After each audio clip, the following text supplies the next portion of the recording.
Hi, my name's Jim and I'd like to go over my barbecue smoker with you. It's home built.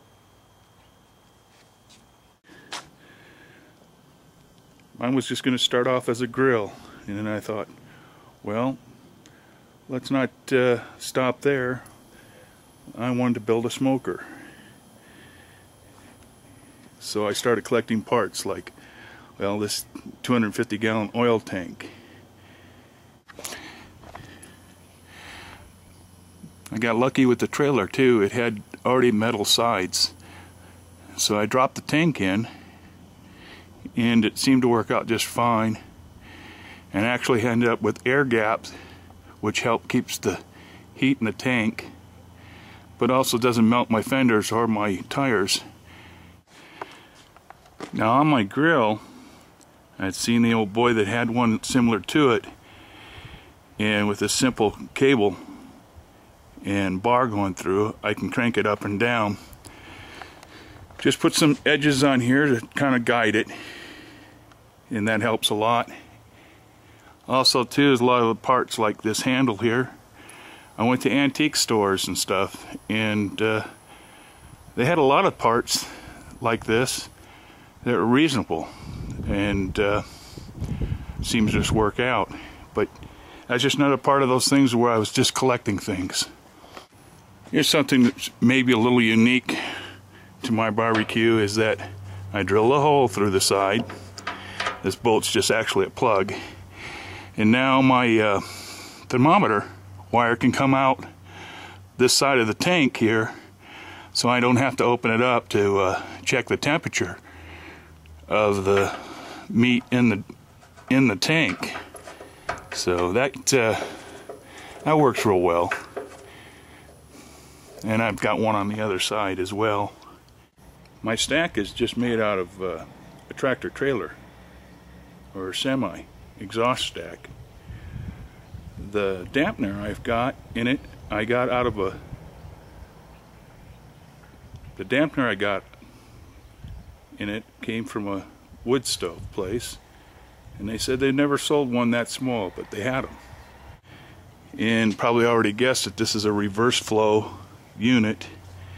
I had no idea what reverse flow was until I got online. Inside my tank here, you can see my pipe that I have. It's welded to the firebox and also to the bottom of the tank. And this is where the heat comes out on this side and then comes back across the meat. This reverse flow thing works really well. Here's something I came up with, this latch here with a spring on it, so it's spring loaded. So all I have to do is lift the lid up and it automatically drops into place. That works out well too.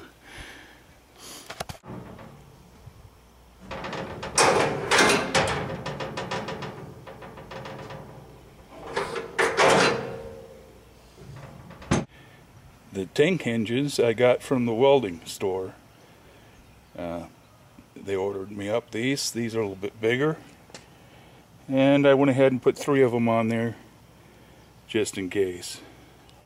There's another feature on this, is that when I open it up, I actually got 8 feet of grilling space. Also, the lid can open up all the way, so I have even more access to it. When purchasing the metal I needed, shopping around helped, because prices varied quite a bit from one steel place to the next. I found my best bargains were at a scrap yard, if they had it. Then later on I realized that they can order almost any piece of metal I needed, from angle irons to this 3/8 roll stock, which by the way works really well when you're grilling steaks. Holds the heat real well, makes good grill marks. That's one good idea that came out of this, and it worked out real well, was that round stock. I like the way it performs. Of course, my gauges I got online. These are inexpensive ones. I mean, they can get pretty expensive. So that's I mean, you can put a lot of money into it if you want.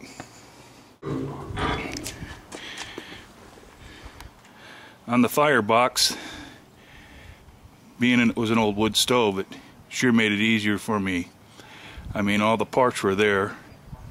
I didn't have to do any welding, which was pretty good for me, because I'm not a very good welder. So if you see some bad welds on this, they're probably mine.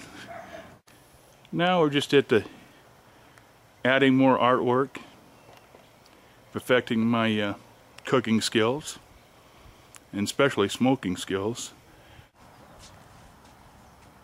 Well, I hope this video helped you. Maybe give you some ideas, so you can go out there and make your own smoker.